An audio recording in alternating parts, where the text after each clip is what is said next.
ಇವತ್ತಿನ ವಿಡಿಯೋದಲ್ಲಿ ಸಹಾಯಕ ಕಾರ್ಯಪಾಲಕ ಮತ್ತು ಇಂಜಿನಿಯರ್ ಗ್ರೇಡ್ 1 ಈ ಒಂದು ಹುದ್ದೆಗಳಿಗೆ ಸಂಬಂಧಿಸಿದ ಮಾಹಿತಿಯನ್ನು ಇವತ್ತಿನ ವಿಡಿಯೋದಲ್ಲಿ ನಾವು ತಿಳಿಸ್ತಾ ಇದ್ದೀವಿ. ಈ ಒಂದು ಹುದ್ದೆಗಳಿಗೆ ಸಂಬಂಧಿಸಿದ ಅಧಿಕೃತ ನೋಟಿಫಿಕೇಶನ್ PDF ಫಾರ್ಮ್ ಸಹ ಬೇಕಾಗಿತ್ತಂದರೆ ಇನ್ನೂ ನಮ್ಮ ಟೆಲಿಗ್ರಾಮ್ ಗ್ರೂಪಿಗೆ ಯಾರಾದರೂ ಜಾಯ್ನ್ ಆಗಿತ್ತು ಅಂದರೆ ಡಿಸ್ಕ್ರಿಪ್ಷನಲ್ಲಿ ಲಿಂಕ್ ಸಹ ಇದೆ, ಅಲ್ಲಿ ಸಹ ನೀವು ಜಾಯ್ನ್ ಆಗ್ಬೋದು ಅಂತ ಹೇಳ್ತಾ ಬನ್ನಿ ಇವತ್ತಿನ ವಿಡಿಯೋನ ಶುರು ಮಾಡೋಣ. ನೋಡಿ, ಹುದ್ದೆ ಹೆಸರನ್ನು ನೋಡೋದಾದರೆ ಸಹಾಯಕ ಕಾರ್ಯಪಾಲಕ ಇಂಜಿನಿಯರ್ ಗ್ರೇಡ್ 1 ಹುದ್ದೆಗೆ ಅರ್ಜಿಯನ್ನು ಆಹ್ವಾನಿಸಲಾಗಿರುವಂಥದ್ದು. ಇಲ್ಲಿ ಖಾಲಿ ಇರುವ ಒಟ್ಟು ಹುದ್ದೆಗಳ ಸಂಖ್ಯೆ ಎಷ್ಟಪ್ಪ ಅಂತಂದರೆ 42 ಹುದ್ದೆಗಳಿಗೆ ಅರ್ಜಿಯನ್ನು ಆಹ್ವಾನಿಸಲಾಗಿರುವಂಥದ್ದು. ಇನ್ನು ಕೆಲಸದ ಸ್ಥಳವನ್ನು ನೋಡೋದಾದರೆ ಕರ್ನಾಟಕದಲ್ಲೇ ಇರುವಂಥದ್ದು. ಇನ್ನು ಈ ಒಂದು ಹುದ್ದೆಗಳಿಗೆ ವೇತನ ಶ್ರೇಣಿಯನ್ನು ನೋಡೋದಾದರೆ ಮೊದಲನೇದಾಗಿ ಏನಪ್ಪ ಅಂತಂದರೆ 83,700ರಿಂದ 1,55,200 ರೂಪಾಯಿ ವೇತನ ಶ್ರೇಣಿಯನ್ನು ಇರುವಂಥದ್ದು.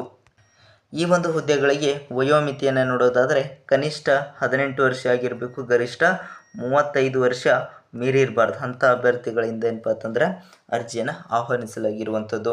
ಇನ್ನು ವಿದ್ಯಾರ್ಹತೆಯನ್ನು ನೋಡೋದಾದರೆ ಯಾವುದೇ ವಿಷಯದಲ್ಲಿ ಪದವಿಯನ್ನು ಹೊಂದಿರುವಂಥ ಅಭ್ಯರ್ಥಿಗಳಿಂದ ಅರ್ಜಿಯನ್ನು ಆಹ್ವಾನಿಸಲಾಗಿರುವಂಥದ್ದು.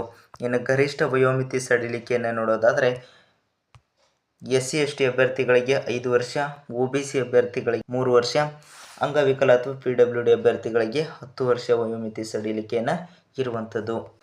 ಈ ಒಂದು ಹುದ್ದೆಗಳಿಗೆ ಅರ್ಜಿ ಸಲ್ಲಿಸಲು ಪ್ರಾರಂಭದ ದಿನಾಂಕ ಮತ್ತು ಕೊನೆಯ ದಿನಾಂಕವನ್ನು ನೋಡೋದಾದರೆ ಈ ಒಂದು ಹುದ್ದೆಗಳಿಗೆ ಈಗಾಗಲೇ ಅರ್ಜಿ ಸಲ್ಲಿಕೆಯನ್ನು ಪ್ರಾರಂಭವಾಗಿತ್ತು. ಇನ್ನು ಅರ್ಜಿ ಸಲ್ಲಿಸಲು ಕೊನೆಯ ದಿನಾಂಕವನ್ನು ನೋಡೋದಾದರೆ 7/10/2024 ಒಳಗಾಗಿ ಏನಪ್ಪ ಅಂತಂದ್ರೆ ಆಸಕ್ತ ಅಭ್ಯರ್ಥಿಗಳು ಈ ಒಂದು ಸ್ಕ್ರೀನ್ ಮೇಲೆ ಕಾಣ್ತಾ ಇರುವಂಥ ವೆಬ್ಸೈಟ್ಗೆ ಹೋಗಿ ಅರ್ಜಿಯನ್ನು ಸಲ್ಲಿಸಬಹುದಾಗಿರುವಂಥದ್ದು.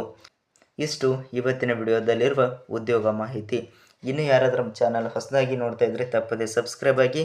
ಈ ಒಂದು ಹುದ್ದೆಗಳಿಗೆ ಸಂಬಂಧಿಸಿದ ಇನ್ನೂ ಹೆಚ್ಚಿನ ಮಾಹಿತಿಯನ್ನು ಬೇಕಾದಂದರೆ ಡಿಸ್ಕ್ರಿಪ್ಷನಲ್ಲಿ ನಮ್ಮ ಟೆಲಿಗ್ರಾಮ್ ಗ್ರೂಪ್ ಲಿಂಕ್ ಸಹ ಕೊಟ್ಟಿದ್ದೀವಿ, ಅಲ್ಲಿ ಜಾಯ್ನ್ ಆದರೆ ಅಂದರೆ ಈ ಒಂದು ಹುದ್ದೆಗಳಿಗೆ ಸಂಬಂಧಿಸಿದ ಅಧಿಕೃತ ನೋಟಿಫಿಕೇಶನ್ PDF ಫಾರ್ಮ್ ಸಹ ಇರುತ್ತೆ, ಹೆಚ್ಚಿನ ಮಾಹಿತಿಯನ್ನು ತಿಳ್ಕೊಳ್ಬೋದು ಅಂತ ಹೇಳ್ತಾ ಇವತ್ತಿನ ವಿಡಿಯೋ ಮುಗಿಸ್ತಾ ಇದ್ದೀವಿ. ಧನ್ಯವಾದ.